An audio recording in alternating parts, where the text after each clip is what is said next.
Sveiki visi, jeigu dar nematėte, galite pažiūrėti ir kitas dalis apie ankstesnių metų politinius memus, bet šio vaizdo įrašo supratimui tai nėra būtina.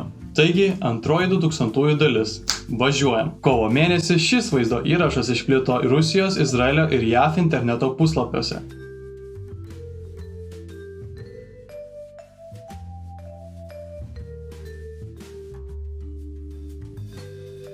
JAV tinklalapiuose po šio vaizdo įrašo komentarų buvo įvairių, tokių kaip pavyzdžiui, man rodosi, kad jis rengėsi skaityti pranešimą kaip būsimas nacionalinio gėjų komiteto pirmininkas. Arba, jis mylisi su mikrofonu, jam turbūt trūksta moters. Šie komentarai ypač sunervino Šustauską, kuris teigė, jog prieš šio išvadinimą gėjumi galėtų piketuoti visos su jo buvusios moteris. Ir pridūrė, kad visa tai buvo Lietuvos politikų šmeižto kampanija.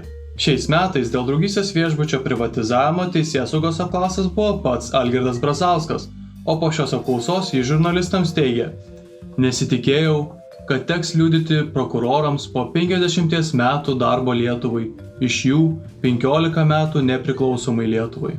Balandį Šustauskas serviruoja dar vieną šefo šedevrą. Šį kartą jis pasirodo laidoje Farai.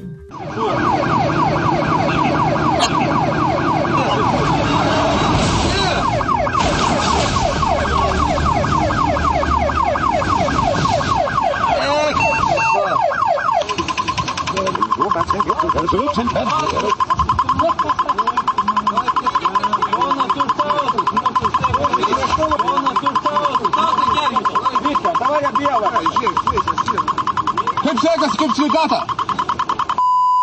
O gėrė daug šiandien? Labai. O degtinė ar alų? Alų. Alų gėrė, ne? O Taip, turėjo tokias padorė. Ne, kuo jis nesulaužytis? Buvęs Kauno meras, šiame dešimtmetyje Lietuvos politiniams memams ypač pasitarnavo laida Be tabu, kuri kūrė įvairius politikų įgarsinimus. Padedame vyriausybės valandėlę su nauju ministrų kabinetu. Padatome neuždavinėti kvailių klausimų. Padatom. Gerbiamiausias ūkio ministrė Viktorai, kodėl jūs man vakar pareiškėt, kad aš jums esu negražus ir be to dar labai bjauraus charakterio? Kodėl? Ačiū už klausimą. Kolega, aš jums tokių dalykų niekada nesakiau. Girdėjau, kad per naujametinį baliuką bus tik vynas ir alus, o aš siūlau gerti degtinę. Tai mes tikimės, kad ir pritarsim tiem pasiūlymų. Pasakysiu tiesiai šviesiai. Aš labai protingas žmogus. Toks teiginys absurdiškas. Ši laida taip pat rinko aukso grynuolius, dėl ko platesnė Lietuvos visuomenės dalis galėjo pamatyti pavyzdžiui šį vaizdo klipą iš pirmosios dešimtmečio pusės.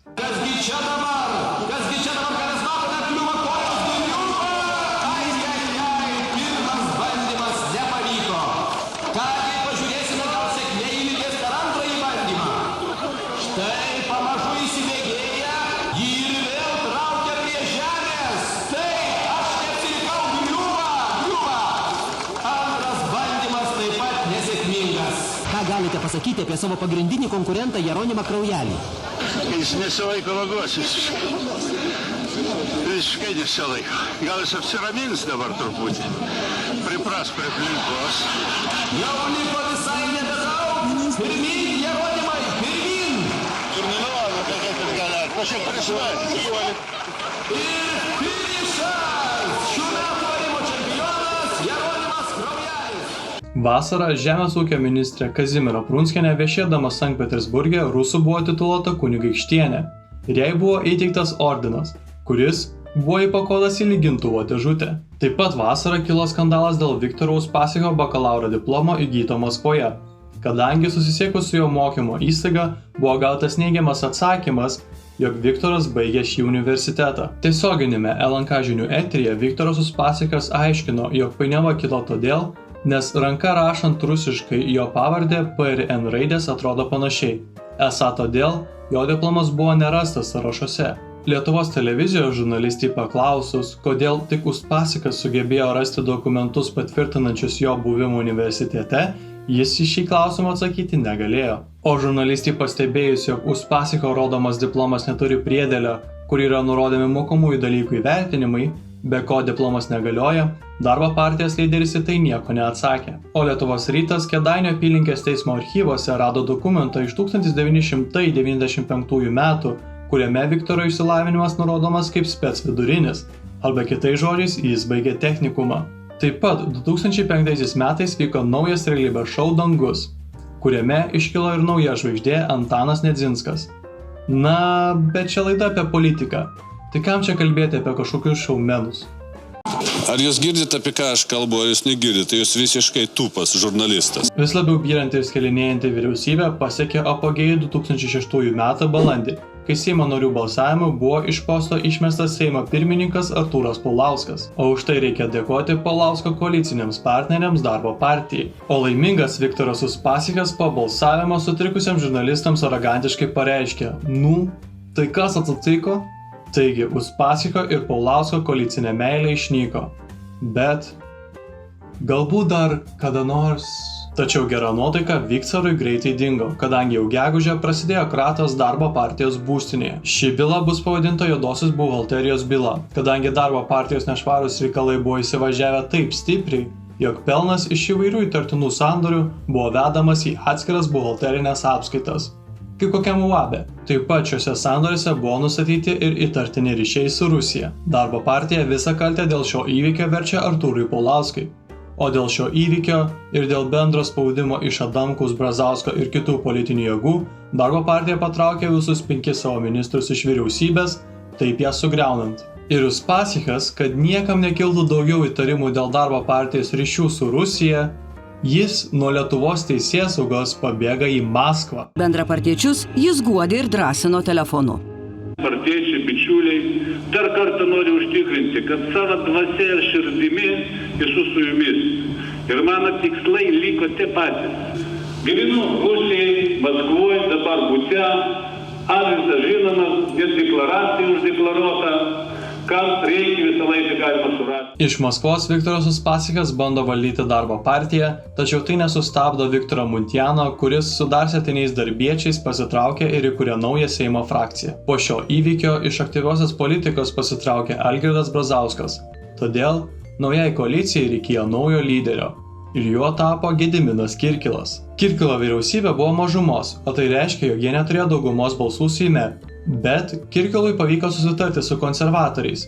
Taigi pirmą ir kol kas vienintelį kartą Lietuvos istorijoje Lietuva turėjo vaivorykštinę koaliciją. Ir tai nereiškia homoseksualių asmenų valdymą. Buvo susitarta, kad konservatoriai palaikys Kirkilo vyriausybės sprendimus bent metus. Ir ši koalicija įgavo 2K pavadinimą. Taigi šių metų vasarą toks veikėjas Jonas Milleris pastatė statulą Adamkų šlepetėm Šiauliuose, kurią po 20 minučių policininkai bei komunalininkai nugriovė. Ir prie to pačio policininkai išrašė 500 litų baudą Milleriui. Bet jis teigė šios baudos nemokėsiantis, nes, cituoju, "Jei prarasiu tiek pinigų, mane žmona iš namų išvarys." Tačiau pareigūnai iškėlė bylą ant neegzistuojančio kodekso punkto. Todėl teismas anuliavo šią baudą Milleriui. Bet jis nežinojo, kad teismas priims tokį sprendimą, todėl teismo dieną jis prisirakino save su grandinėmis prie teismo turėklų. Tada policija jį išlaisvino ir jam išrašė dar vieną baudą už turėklų subraižymą. Dar vėliau ši bauda teismo taip pat bus anuliuota ir visa tai tęsis apie pusę metų. 2006 metais lietuvių gretose pradėjo populiarėti tokia nauja amerikietiška svetainė – YouTube. Į šią svetainę pirmiausia lietuviai kėlė įvairius juokingus vaizdelius, ko išimtis nebuvo ir politiniai memai. Tačiau kol kas tai tebuvo didžiąja dalimi žmonių atliekamas įvairių televizinių klipų perkeliamas į internetą. Ir nors alternatyvų buvo ir anksčiau, kur taip pat buvo pradėję plisti politiniai memai, vis dėlto ši platforma ilgainiui tos viena iš pagrindinių politinių memų ir satyros kūrimo bei dalinimosi centru. Vasarį toks Mindaugas Murza įkūrė vieningąjį lietuvių socialdarbininkų sąjūdį, kuris pasižymi ksenofobiją, rasizmu, homofobiją bei neapykantos kurstymu. O pats Murza po kelių metų susituoks su Rusija iš Maskvos. Na tai tiek iš mūsų nacionalsocialistų. Na o tendencija, kad visi radikalai Lietuvoje anksčiau ar vėliau susitokė su rusėmis, yra visiškai tik sutapimas. Kovo mėnesį vyksta savivaldos rinkimai, kuriuose pirmą kartą nuo 1995 metų Vytautas Šustauskas nelaimi tarybos mandato Kaune. Kaune vyko demagogų rinkimai, Iš graikų kalbos kilęs žodis demagogija reiškia apgaudinėjimą, melagingais pažadais, meilikavimu ar sąmoningai iškreiptais faktais siekiant įtikinti pašnekovą. Siekdami išsiaiškinti didžiausią demagogiją skleidžiantį politiką, jau nebe pirmus metus konkursą organizuoja pagrindinių miesto partijų jaunieji politikai. Šiemet varžytis dėl didžiausio demagogo titulo norą pareiškė visų išskyrus jauną lietuvių sėkmės koaliciją sudariusių partijų atstovai. Kovojant dėl garbingos nominacijos, jiems teko pasitelkti visą savo politinę patirtį ir netgi pažadėti įteisinti pagrindinį korupcijos blogį kyšininkavimą. Politikai pasisakė ir apie kyšius. Kyšių ėmimo departamentas teikti užsimoja politikai dievagojosi padaryti tai, ko esą iki šiol nedarė niekas – mylėti kyšį davusi žmogų. Žmogų reikia mylėti pernešanti. Iki šiol daug problema buvo, kad yra nemylėjo, nesmylėsi. Metų demagogo titulą pelnęs politinėme gyvenime oficialiai iki šiol nedalyvavęs konservatorius Gediminas Žukauskas teigė, esą valdžią nuo kito mėnesio perimsiantys konservatoriai sieks įgyvendinti ir kitus miesto planus. Tai ar visus pažadus, kuriuos va čia išsakėt, įgyvendinsit? O kai kitaip negali būti. Kyšio ėmimo aš nesiūliu, siūliu tik rinkti mokestį ir pastatyti brangiausią pasaulį areną. Tai šitas temsimės. O daugiau vargiai čia mes ar kažką sugebėsim. Kyšis pasidalins. Būkit Kauninės yra Kaunas. Mes žinom. Šiais metais pradėjo sparčiai augti infliacija, todėl 2007 metai pasižymėjo piketais bei protestais. Iš tikrųjų visą laiką blogėja, kainos kyla, o dar pasako, kad pensininkai kalti dėl infliacijos, nes jie mažai perka ir nieko netaupo. Streikuoja ne tik pensininkai, iniciatyvos imasi ir pedagogai. Lapkritį ir gruodį jie rengia įspėjamuosius streikus, reikalauja didinti atlyginimus 20%, o nuo kitų metų 30%. Lapkritį Vilniaus vicemeras ir perspektyvus socialdemokratas Algirdas Paleckis surengė pirmą Kubos draugų klubo susirinkimą, skirtą palaikyti diktatūrai Kuboje. Gruodžio 21 dieną Lietuva oficialiai tampa Šengeno erdvės dalimi. Ta proga vyksta šventė ir minėjimas Lietuvos ir Lenkijos pasienyje. Jūs esate patys pirmieji, kurie važiuojate iš Lietuvos. Aš manau, kad tai geriausias indikatorius, kad mes esame Europos dalis ir kad iš tikrųjų įstojus į Europos Sąjungą, tai yra pajautimas jau tos tikrosios Europos. Esame liudininkai, kaip mūsų akise griūna valstybių sienos, kurios skiria tautas, skiria žmonės ir praktiškai atsidaro naujos galimybės ir tikiuosi visiems laikams. Manic Monday in the financial markets. The Dow tumbled more than 500 points after two pillars of the street tumbled over the weekend. Lehman Brothers, a 158-year-old firm, filed for bankruptcy. Šiais metais pasaulyje jau skelbiama apie finansinę krizę, tačiau Lietuva toliau taško savo sodros rezervą. Bet kas blogiausia gali atsitikti? Taip pat premjeras Kirkilas parodo savo nuomonę apie bręstančią krizę Lietuvoje bei pasaulyje. 1% papildomų mokesčių, kuriuos mes turėtume išskaičiuoti iš turtingesnių, iš didesnės pajamas gaunančių žmonių, nestabdant ekonomikos augimo. 1% tai yra virš milijardų litų šiandien. Tai leistų išspręsti mums labai daug problemų. Tai aš trumpai tiek. Dėl įvairių kontroversijų ir nesutarimų, kylantis socialdemokratų žvaigždė Algirdas Paleckis yra išmetamas iš socialdemokratų partijos. Jis įkuria naują politinę jėgą Frontas, bet patekti į Seimą jai nepavyks. Bandydama save gelbėti, Darbo partija išėjo koaliciją su jaunimu ir pasivadino Darbo partija plus jaunimas. Ir ši koalicija neturės nieko bendro nei su darbu, nei su jaunimu. Žmonės pradeda galvoti apie artėjančius rinkimus. To neišimtis yra ir Arūnas Valinskas, kuris įkuria Tautos prisikėlimo partiją, kurioje yra aibė šaumenų, tokių kaip Stasys Povilaitis, Vytautas Šapranauskas, Asta Baukutė, Mindaugas Stasiulis ir daug kitų. Bet svarbiausia, kad Antanas Šampanas, kartais vadinamas Nedzinsku, atsidūrė ne vien partijoje, bet ir rinkiminėme sąraše. Tačiau Arūnas Valinskas teigia, jog partijos duris nėra atviros tokiems veikėjams kaip Radžis, Minedas bei Eugenijus Ostapenko. Ties čia mano balsą ir prarado. Taigi, praėjo beveik 4 metai nuo Seimo rinkimų, o tai reiškia, kad jau metas rinkti naujus tautos atstovus. Ir šiuose rinkimuose pirmą kartą dideliu mastu į rinkiminę kampaniją buvo jungtas internetas. Tačiau ne visi dar buvo ištobulinę šį buvimo internete meną, kaip pavyzdžiui Dominiko Veličkos reklama YouTube.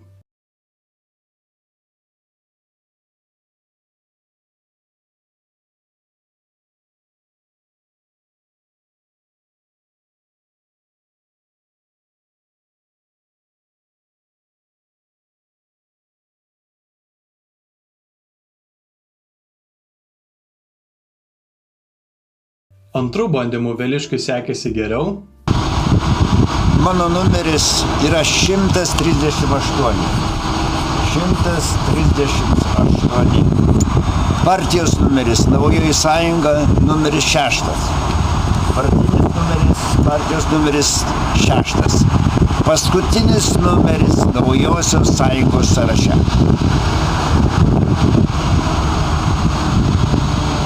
Būsimas vidaus reikalų ministras Palaitis savo kaip ekonomisto gebėjimus rinkėjams rodė per arbūzų pardavinėjimą turguje. Ką išsirinksi, tą ir turėsi.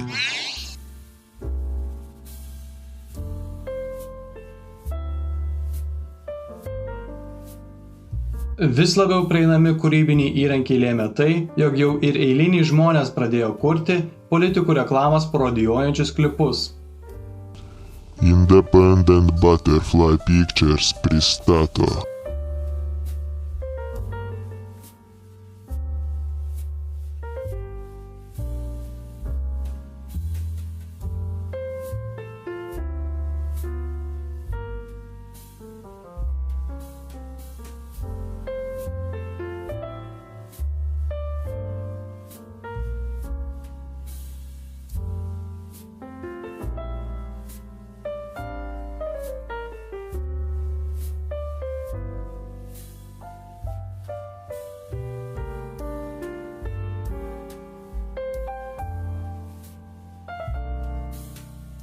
Šis vaizdo įrašas labai patiko tuo metu 19-metei Aušrinei Armonaitei.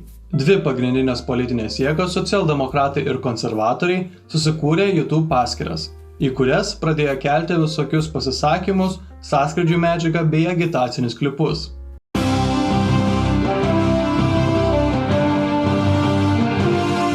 Lietuvos socialdemokratų siekis – sukurti gerovės visiems valstybę.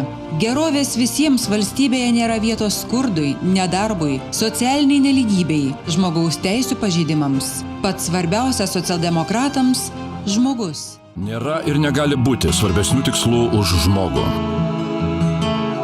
Todėl mes privalome pradėti ginti kiekvieno Lietuvos piliečio laisvę, nuosavybę ir orumą. Ginti nuo bet kokios valdininkų, pareigūnų ar kitų įtakingų asmenų savivalės. Pradėti saugoti kiekvieną Lietuvos pilietį tiek čia, tiek bet kuriame pasaulio krašte. Saugoti namuose ir gatvėje. Saugoti nuo skurdo, saugoti sergantį, dirbantį ar netekusi darbo. Saugoti vaikystėje ir senatvėje. Pradėti tarnauti žmogui, neatsižvelgdami į jo amžių, tautybę ar turtinę padėtį. Sąžiningai ir išmintingai naudotis mums suteiktų pasitikėjimu, žmogaus geroviai kurti. Jei tikite tuo, kuo tikime mes, pradėkime. Tėvynės sąjunga, Lietuvos krikščionys demokratai. Valinsko tautos prisikėlimo partija į internetą įžengė su šiuo ideologiniu prisistatymu. Žmonių balsai lėmė, kad ši šalis grimsta į bedugnę, tačiau negandoms dar negalas. Lietuvos laukia viena lemtis. Norime mes to ar ne, tikrovė yra tokia. Žinokite, kad tikime visiškai priešingų. Tikrovė yra tokia. Norime mes to ar ne, Lietuvos laukia viena lemtis. Negandoms dar negalas. Ši šalis grimsta į bedugnę, tačiau žmonių balsai lėmė, kad artimiausiu metu galime tapti didžia valstybe. Tačiau geriausios buvo plakatinės tautos prisikėlimo partijos reklamos.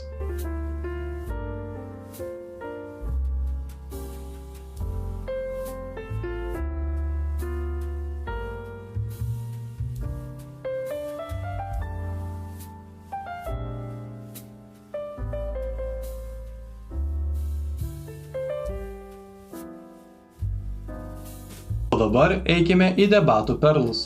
Partija Jaunoji Lietuva netgi parašė vaidinimą, kaip sutriuškins kirkilinę politiką.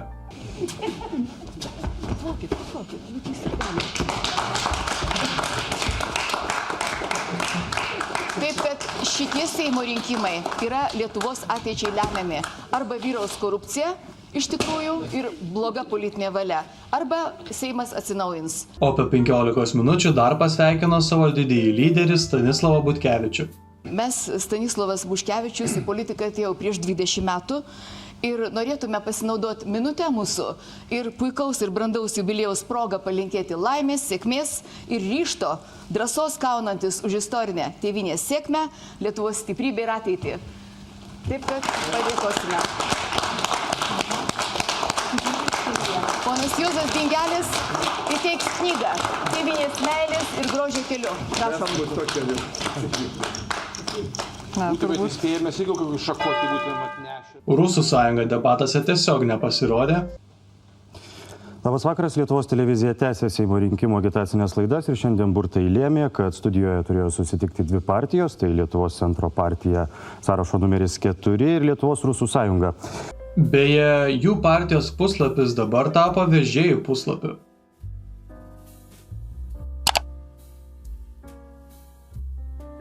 Tvarka ir teisingumas debatams taip pat paruošė vizualinį performansą. Šitame laikrodyje, smėlio laikrodyje, konservatoriai viršui, smėlis byra į socialdemokratų indelį. Ir atvirkščiai. Ir atvirkščiai. Per tuos, per tuos 18 metų visą laiką Lietuvos žmonės buvo apiplėšinėjami ir su kiekvienais metais tvarkos ir teisingumo būdavo vis mažiau. Ir jie vis dar tikėjo, kad gali laimėti, kas kėlė juoką jų oponentams socialdemokratams. Pirmas dalykas, mes tikrai ruošiamės, tikimės ir manau, kad tai bus, mes vieni formuosim valdančią daugumą ateinančiam Seime. Labai nuoširdžiai džiaugiuosi šitą jūsų juoką, suprantu kaip pritarimą ir linkėjimą mums sėkmės. Taip pat ne viena partija siūlė į premjero postą sparčiai populiarėjančią eurokomisarę Dalią Grybauskaitę.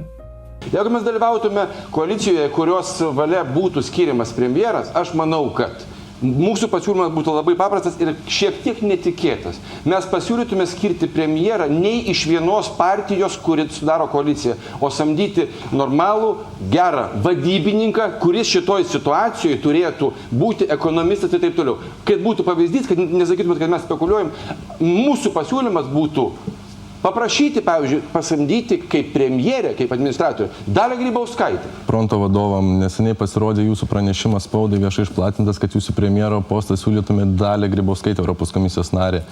Jinai atsiribojo nuo tokių kalbų, pasakė, kad čia yra rinkimų kovos kažkokie elementai.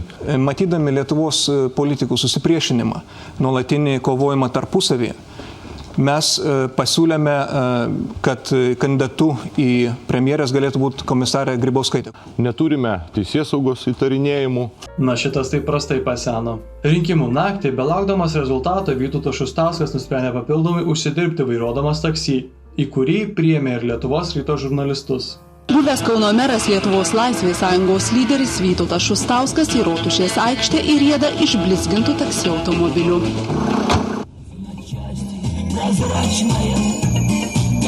Nusivylęs rinkimuose dalyvaujančiomis partijomis ir už jas balsuojančiais žmonėmis, Šustauskas sako, nusprendęs rezultatų laukimui savo laiko negaišti ir rinkiminę naktį bent jau užsidirbti.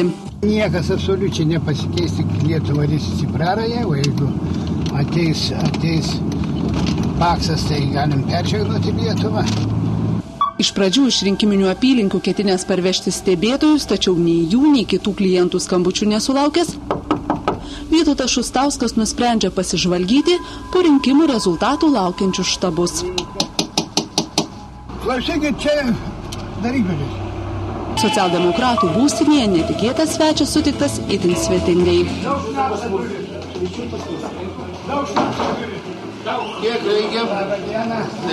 Deja, jam nepavyko. Šilainių apygardoje Vytautas Šustauskas liko prieš paskutinis. Ar jūs trukdysite mums subalansuoti sodros biudžetą taip, kad pensijos pradėtų kilti? Na, aš pirmiausia atsakysiu Jums ir gerbiamas Daki, aš tikiuosi, kad Jūs matyt neteks Jums spręsti tų klausimų, kaip neteko 8 metus iš eilės rinkėjų valia. Blinkevičiūtė melavo. Po 8 metų konservatoriai laimėjo rinkimus grįžti į valdžią.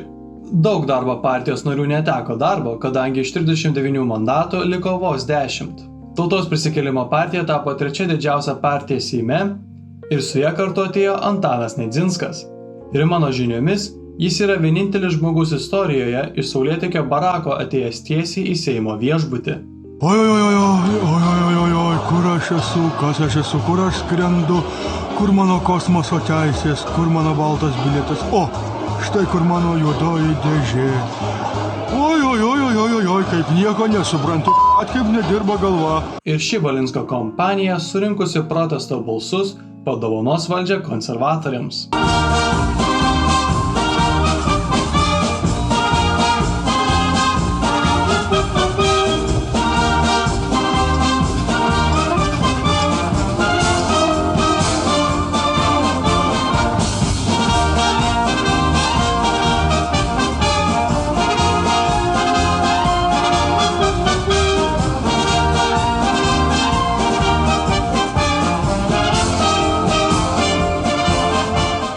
Taigi, ką paveldėjo konservatoriai?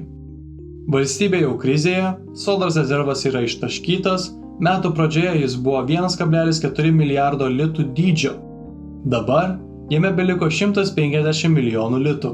Taigi, be drastiškų sprendimų valstybė žlugs. O šie sprendimai ateina per naktinę reformą, kurios pavadinimą išgirdus, pusė lietuvių dar iki dabar tvinkčioja akies vokas. Per šias reformas buvo sumažinti atlyginimai, pensijos, išmokos, buvo pakelti įvairūs mokesčiai, bet svarbiausia yra tai, jog buvo įvestas draudimas pardavinėti alkoholį po 22 valandos parduotuvėse bei degalinėse. O tai reiškia, jeigu tau 3 nakties pritrūko, tu nebegalėjai nubėgti į degalinę pasipildyti. Ačiū konservatoriai. Metų gale Lietuvos ryto žurnalistai dar kartą apsilankė pas Vytautą Šustauską. Bet nuotaika jau buvo slogi ir gal net beviltiška. Šalmantas atsibodęs. Gal jūs važiuokit atgal. Kodėl jūs dabar taip žiūri, ar su mumis pasielgti? Man tos šau atsibodus.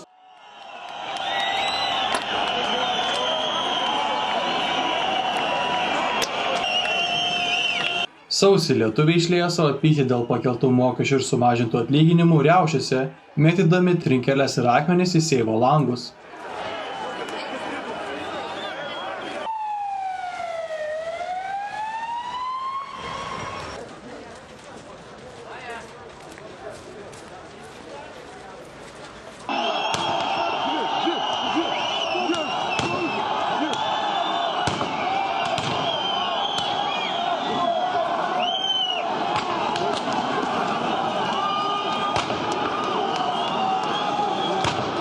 Lietuviai ne vien gyvai liejo pyktį ant valdžios. Šiuo metu labai išpopuliarėjusios demotyvacijos taip pat buvo naudojamos šiam reikalui.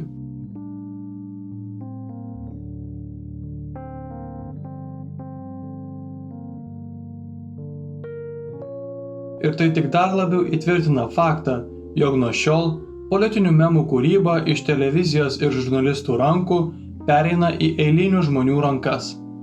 Nuo šiol politinius memus gali kurti bet kas. Taip pat atsirado nauji šūkiai ir posakiai, tokie kaip pavyzdžiui Kubilius Bubilius, Šimonytė pensijas pavogė ir jiems krizė, o mums p***. Šių metų prezidento rinkimuose nusprendė dalyvauti Dalia Grybauskaitė, o apie tai pareiškus viešai, viskas tapo kaip ir aišku. Gegužę įvyko ir patys rinkimai. Ir nors laimėtojas buvo gana aiškus jau ir prieš rinkimus, vis dėlto tokia stipri pergalė nustebino net ir dalį tų, kurie palaikė Dalią Grybauskaitę. Ji vos per pirmą turą laimi šios rinkimus. Kuri kamera šita? Taip, šita kamera. Na, džiaugiuosi, kad nėra galutinių variantų, bet taip vadinami exit poolai rodo apie 67% žmonių atėjusių balsuoti, kurie mane palaiko. Noriu tiesiog jiems padėkoti ir labai džiaugiuosi, kad atėjote ir pasakėte, ko tikitės. Birželį įvyksta rinkimai į Europos parlamentą, kuriuose Vilija Blinkevičiūtė yra išrenkama atstovauti Lietuvai į Briuselį. Nuo šiol ji yra Briuselio teta. Taip pat į politiką grįžo ir su Vilija į Briuselį iškeliavo Rolandas Paksas, kuris 12% balsavusiųjų vis dar buvo geriausias. Taip pat į Europos parlamentą buvo išrinktas neseniai iš Maskvos grįžęs Uspaskichas, kuris vėl buvo priverstas palikti Lietuvą. Tik šį kartą gal labiau savo noru. O dabar kelkimės į Kauną. Pirmą kartą ne dėl Vytauto Šustausko, o dėl įvykių Kauno priemiestyje, Garliavoje. Šios įvykius labai sunku apipasakoti keliais žodžiais, todėl labai bendrai visa istorija sukosi apie mergaitę, kuri buvo Drąsiaus Kedžio ir Laimutės Tamkūnaitės vaikas. Spalį buvo nušauti 2 žmonės – teisėjas Jonas Furmanavičius ir Laimutės sesė Violeta Nauruševičienė. Prieš kelias dienas TV3 eteryje Kedys grasino nužudyti visus pagal jį pedofilus ir dirbančius jiems. Todėl pagrindiniu įtariamuoju tapo Kedys. Jis pradėjo slapstytis ir jam paskelbta tarptautinė paieška.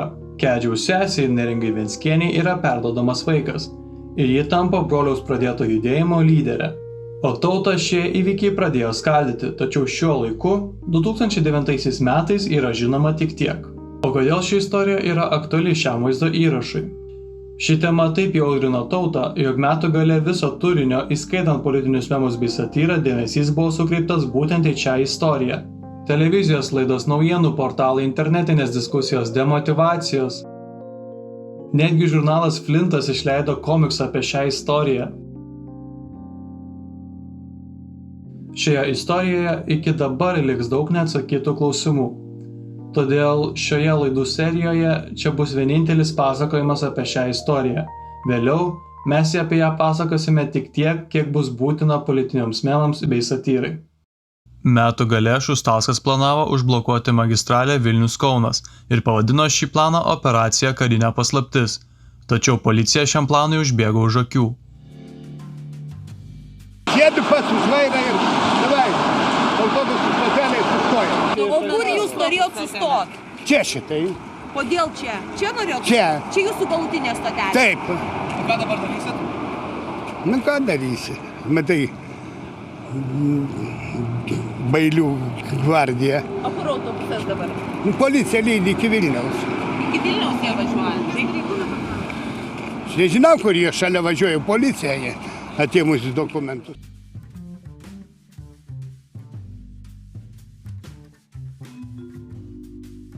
Taigi, su krizės ir nepasitikėjimo nuotaikomis baigėme šį dešimtmetį, kai jau politinių memų kūryba tapo nebe vien televizijos ir žurnalistų, bet ir paprastų mirtingųjų hobis. Dalies veikėjų odisėjas jau baigėsi, kitų dar tik prasidėjo, o šiai laidų serijai liko paskutinis epizodas – 2010-2016 metai. Ir jeigu pažiūrėjote iki galo, tai paspauskite like, paspauskite subscribe, parašykite komentarą, pasidalinkite su draugais, o dabar, kaip jau įprasta, anonsas. Ar reiškia, tai atitinka konstitucija.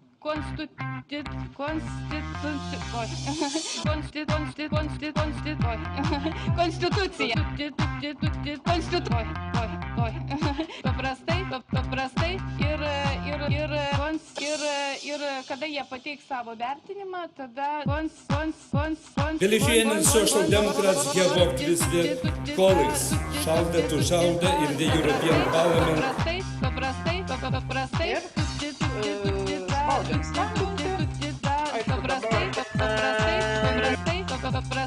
dėl savęs. Essa gringa, mega, micro, macro, micro.